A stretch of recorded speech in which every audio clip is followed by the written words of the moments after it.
Hello viewers, welcome to AK Cine Success. Today I am here to give review for the film called Mirai. So basically ఈ సినిమాని direct చేసిన వారు Karthik Ghattamaneni, music అందించిన వారు Gaurahari, produce చేసిన వారు పీపుల్ మీడియా ఫ్యాక్టరీ అండ్ ఈ సినిమాలో యాక్ట్ చేసిన అతను Teja Sajja, Ritika Nayak, Getup Seenu and Jagapathi Babu, Shriya and Jairam from Malayalam. And ఈ సినిమాలో చాలా మంది క్యారెక్టర్స్ ఉన్నారు. సో అంటే కొంచెం స్పెసిఫిక్గా చెప్పడం కష్టం.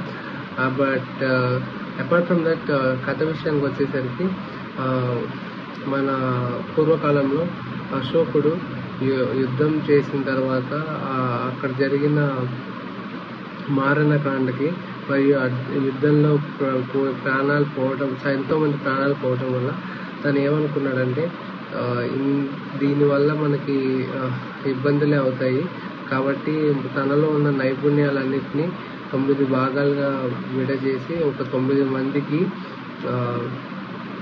ఇస్తాడనమాట. ఇచ్చి వాళ్ళని ఒక్కొక్క 9 సబ్ డివిజన్స్గా చేసి ఒక్కొక్కరికి రెస్పాన్సిబిలిటీ ఇచ్చి ఆ నాలెడ్జ్ని అంతా వాళ్ళు దాన్ని జాగ్రత్తగా భద్రపరచాలి అని ఉంది.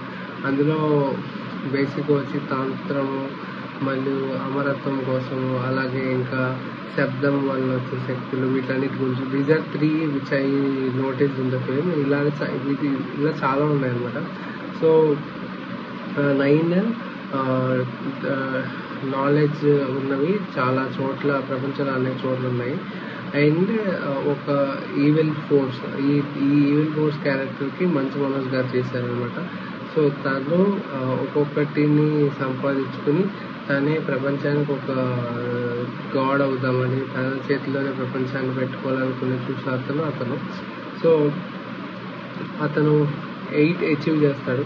ఆ 9th వన్ది అచీవ్ చేశాడా లేదా, అండ్ తేజ సజ్జా దాని నుంచి అతన్ని కాపాడారా లేదా, అండ్ తేజ సజ్జాకి మరియు శ్రేయకున్న లింక్ ఏంటి, అసలు తేజ సజ్జాకున్న లింక్ ఏంటి, అండ్ తేజ సజ్జా ఎలా ఫైట్ చేశాడు అనేది స్టోరీ.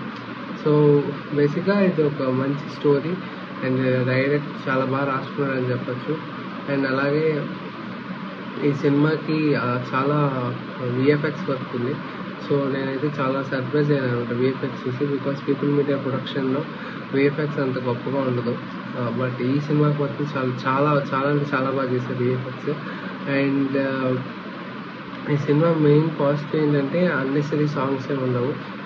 కథలో ఫస్ట్ 10-15 minutes టైం తీసుకున్నా ఈ స్లోగా స్టోరీలోకి వెళ్ళిపోతుంది. And it was good.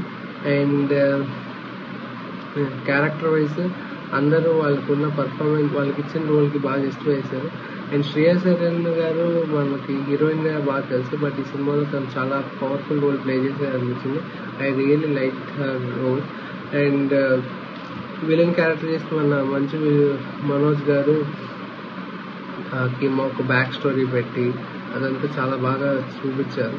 So ఓవరాల్గా టెక్నికాలిటీ విషయానికి వస్తే ప్రొడక్షన్ వాల్యూస్ చాలా బాగున్నాయి, సినిమాటోగ్రఫీ చాలా బాగుంది. అండ్ హీరోయిన్కి కూడా it's not un glamour role, but still తనకి మంచి ఇంపార్టెన్స్ ఉన్న క్యారెక్టర్ ఇచ్చారు. అండ్ గెటప్ సీన్ అండ్ ఇంకొక అతను ఉంటాడు ఫ్రెండ్ క్యారెక్టర్, అతను కూడా బాగా చేశాడు. సో ఓవరాల్గా it's a very good film to watch. And ఈ సినిమాలో ఉన్న నెగిటివ్స్ ఏంటంటే కొంచెం అక్కడక్కడ ఇంకొంచెం ఎమోషన్ ఎక్కువ పెట్టి ఉండాల్సింది అనిపించింది. But apart from that it's a very good watch to go and watch it in theatres. And ఈ సినిమా పెట్టిన బడ్జెట్కి అండ్ వాళ్ళు ఇచ్చిన అవుట్పుట్కి ఏమాత్రం సంబంధం లేదు. బికాస్ మన 10 రూపాయలు పెడితే 100 రూపాయలు పెట్టినట్టు కనిపించింది. సో అంత బాగా గ్రాండియర్గా ప్రజెంట్ చేశారు.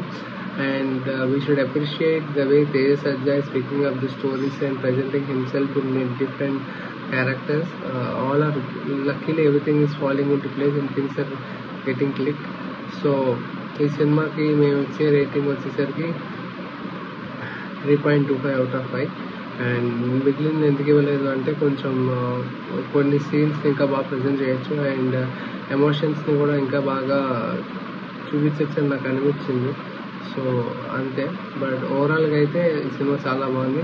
Please go and watch it at your nearest theatres and watch it in theatres because విజువల్గా కూడా చాలా బాగుంది. You will witness that grandiousness in screen theater itself, not in TV or phone. Thank you for watching AK Cine Success, and please subscribe to our channel. Thank you.